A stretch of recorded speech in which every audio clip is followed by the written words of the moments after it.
Hello కానమోకు కథావచనం మోహనవచనం పరిజ్ఞాన హితబాండం నిత్య చదువరి శ్రోతలకు ఆహ్వానం నమస్కారం.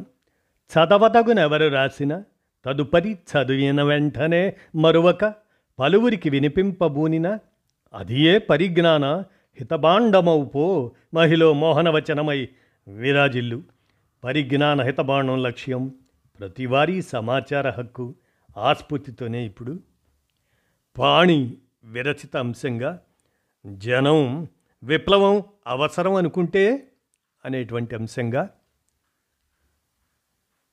మన కానమోకు కథ వచ్చిన శ్రోతలకు మీ కానమోకు స్వరంలో వినిపిస్తాను, వినండి. జనం విప్లవం అవసరం అనుకుంటే అమిత్ షా కల ఫలిస్తుందా?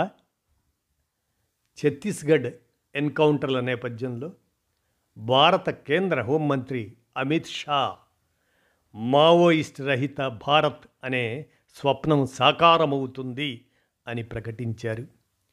గరియాబంద్ ఎన్కౌంటర్ తర్వాత దేశంలో మావోయిస్టు ఉద్యమం కొన ఊపిరితో ఉంది అని అన్నారు.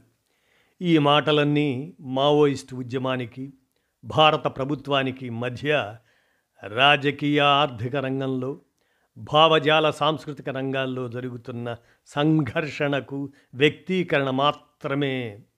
అసలు ఎన్కౌంటర్ ఘటనలే ఆ సంఘర్షణ వ్యక్త రూపాలు.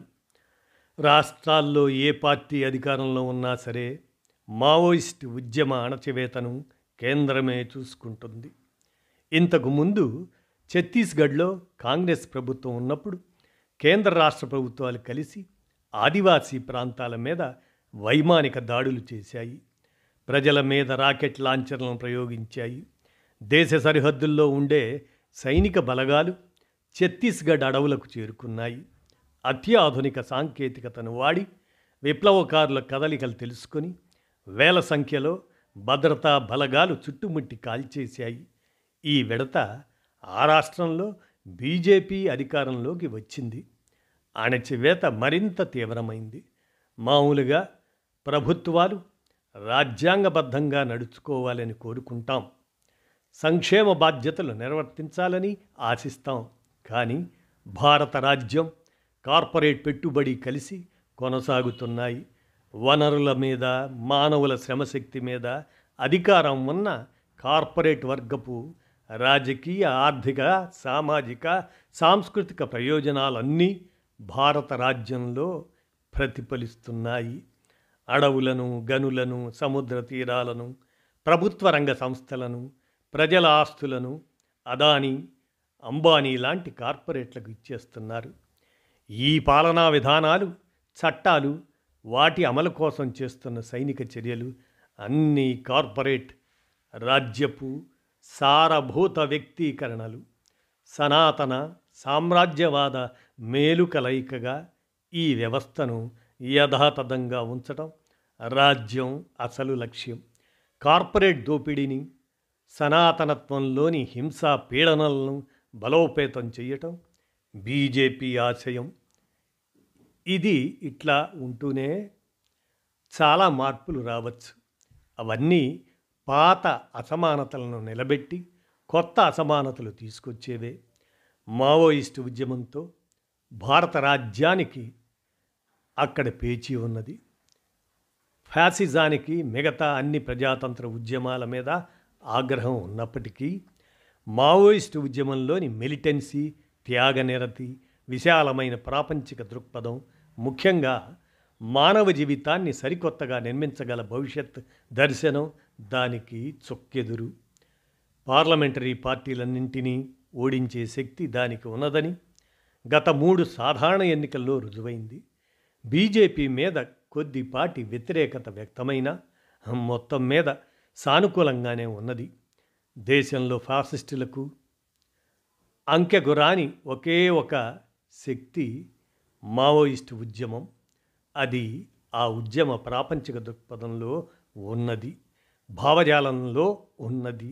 దాని రాజకీయ కార్యక్రమం వల్లే అనేక సమస్యలపై పోరాటాలు చేయగలుగుతున్నది.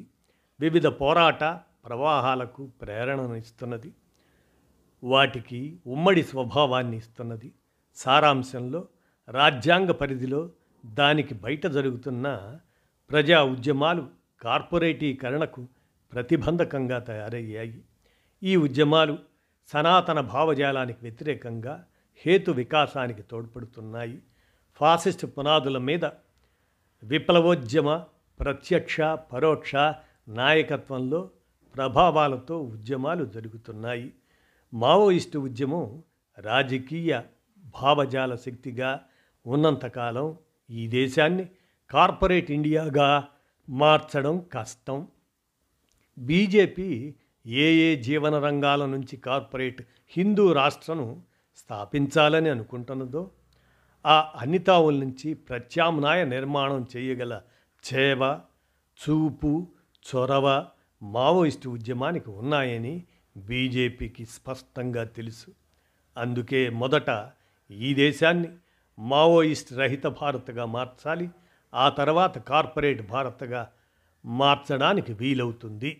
ఈ రెండు పనుల కోసం కనీసం 5-6 ఏళ్లుగా ముమ్మర ప్రయత్నాలు జరుగుతున్నాయి. 2026 మార్చి నాటికి మావోయిస్టు ఉద్యమాన్ని నిర్మూలిస్తామని అంటున్నారు. మావోయిస్టు ఉద్యమ ప్రమాదం నుంచి తన దీర్ఘకాలిక వ్యూహాన్ని కాపాడుకోవడానికి దేశాన్ని అంతర్యుద్ధంలోకి తోసేశారు. మొదట మావోయిస్టు ఉద్యమాన్ని నిర్మూలిస్తే ఇక మిగతా పోరాట వ్యక్తీకరణలకు కనీసంగా చోటు లేకుండా చేయటం సులభం. దీనికోసం భౌతికంగా విప్లవకారులను హత్య చేయడమే గాక దాని చుట్టూ ఒక భావజాలాన్ని కూడా రాజ్యం నిర్మిస్తున్నది. మావోయిస్టు ఉద్యమం కొన ఊపిరిలో ఉందని, తానొక్కడే అంటే లాభం ఉండదని అమిత్ షాకు తెలుసు. ఆ మాట ఒక భావజాలంగా సమాజమంతా వ్యాపించాలి.